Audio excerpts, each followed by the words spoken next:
নমস্কার বন্ধুরা, welcome to ST unique sports. বন্ধুরা, এই ভিডিওতে আমরা কথা বলবো ফুটবল আপডেট নিয়ে, যেখানে ইস্ট বেঙ্গল কিন্তু ট্রফি এবার জিতে নিল, সেই নিয়ে তোমাদের আপডেট দেব।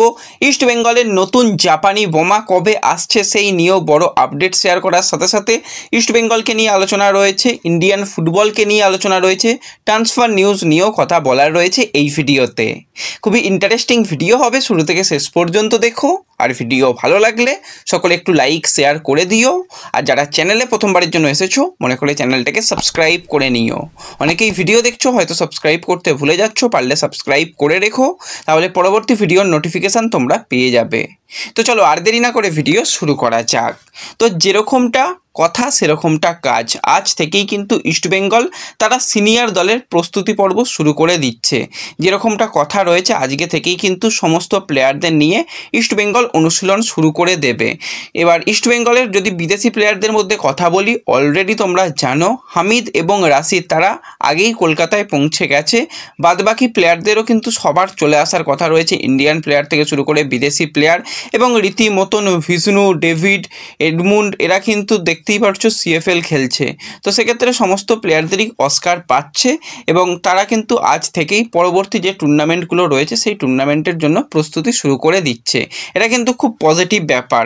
অলরেডি আমরা দেখতে পাচ্ছি যে বেশ কিছু দল তারা প্রস্তুতি শুরু করে দিচ্ছে, ইস্টবেঙ্গলও সুপার কাপের জন্য প্রস্তুতি শুরু করে দিল। এটা তো খুবই একটা ভালো ব্যাপার। এবং এই নিয়ে তোমাদের সকলের মনে প্রশ্ন ছিল যে ইস্টবেঙ্গলের নতুন জাপানি সেন্টার ফরওয়ার্ড কবে আসবে। তোমাদের গতকালই জানিয়েছিলাম যে খুব তাড়াতাড়ি কিন্তু তাকে নিয়ে আসার সমস্ত রকম চেষ্টা চলবে এবং ভিসার ক্ষেত্রে আবেদনও করা হয়েছে এবং যেরকমটা শোনা যাচ্ছে ভিসা কিন্তু সে সম্পূর্ণভাবে পেয়ে গেছে। এবার যত তাড়াতাড়ি সম্ভব তাকে কলকাতায় নিয়ে আসার চেষ্টা চলছে।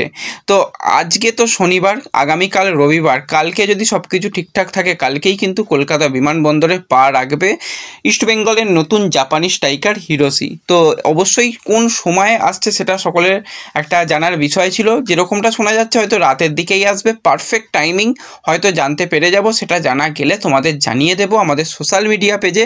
তাই যারা এখনও আমাদের WhatsApp channel, Telegram channel, Facebook পেজকে ফলো করোনি, পিন কমেন্টের লিঙ্ক থেকে তোমরা সেখানে জয়েন হয়ে যাবে, সেখানে সমস্ত লেটেস্ট আপডেট পেয়ে যাবে।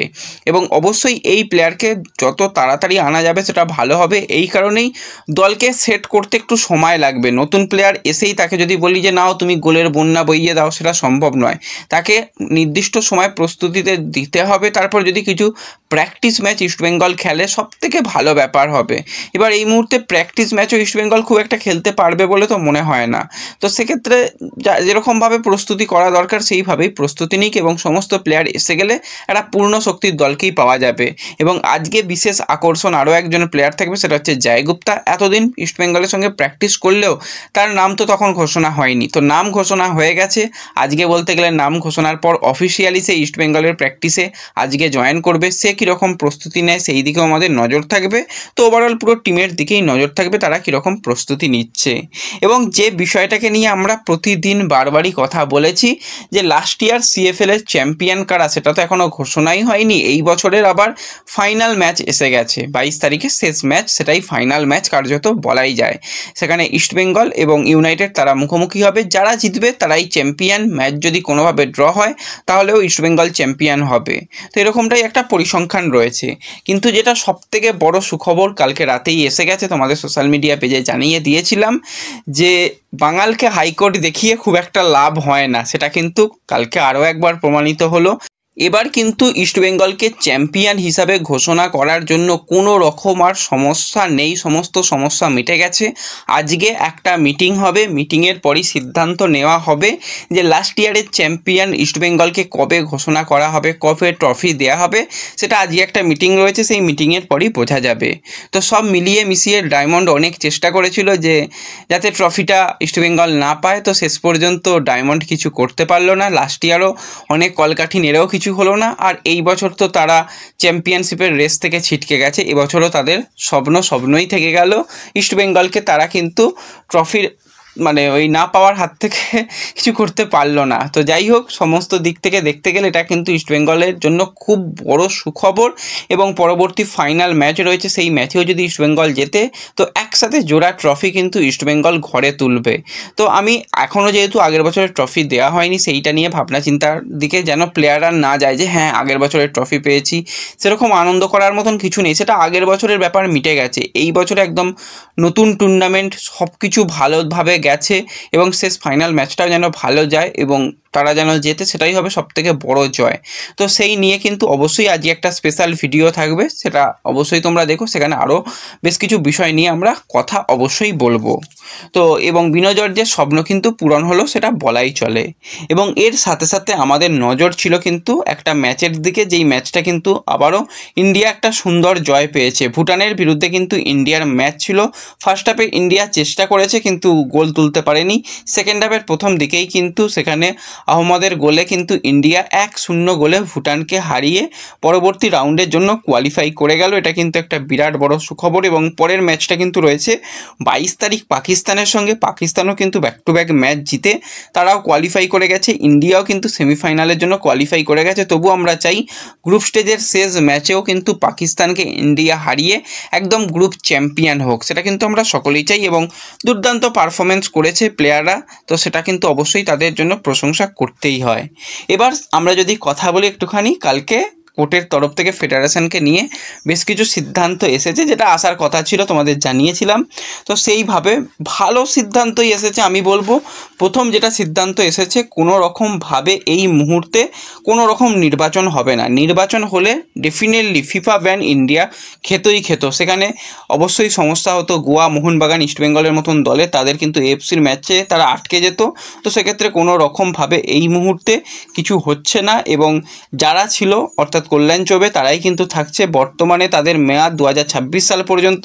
সেই মেয়াদ যতদিন থাকবে ততদিন পর্যন্ত তারাই কিন্তু থাকবে। তারপর যেরকম যা হয় সেটা হবে। এবং যে নতুন সংবিধানের নিয়ম অনুযায়ী কিন্তু 1 মাসের মধ্যে এই জিনিসগুলোকে কার্যকর করতে বলা হয়েছে। এবং সবথেকে একটা ভালো ব্যাপার সেটা হচ্ছে যে আইএসএলে কিন্তু এবার প্রমোশন এবং রেলিগেশন দুটোই থাকবে।